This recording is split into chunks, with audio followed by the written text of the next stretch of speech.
અમદાવાદ શહેરમાં ચાલી રહેલી ટ્રાફિક ડ્રાઈવને લઈને સરકાર અને પોલીસ વિભાગ સામે વધી રહેલા વિવાદ વચ્ચે ગુજરાત હાઈકોર્ટમાં મોટી કાર્યવાહી સામે આવી છે। આજે કોર્ટે સાંભળેલી અરજીઓમાં ગંભીર આક્ષેપો કરવામાં આવ્યા છે કે પોલીસની કામગીરીમાં રાજકીય દબાણ હાવી થઈ રહ્યું છે અને ઉચ્ચ અધિકારીઓને તેમની ફરજ બજાવવા રોકવામાં આવી રહ્યા છે।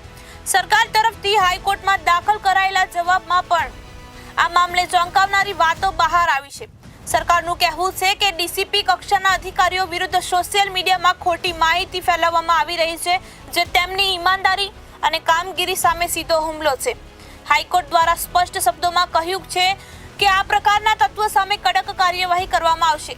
ન્યાયાલયે આવા પ્રયાસોને ન્યાયની પ્રક્રિયામાં વિઘ્ન ગણાવ્યા છે અને સરકાર તથા પોલીસ વિભાગને સંપૂર્ણ સહયોગ સાથે કાર્ય કરવા સૂચના આપી છે। સૂત્રો મુજબ પોલીસના ટ્રાફિક ડ્રાઈવ દરમિયાન અનેક વીઆઈપી વાહનો અને રાજકીય રીતે પ્રભાવશાળી વ્યક્તિઓ સામે પણ કાર્યવાહી થઈ હતી, જેને પગલે કેટલાક રાજકીય તત્વોમાંથી અસહયોગ જોવામાં આવ્યો હતો।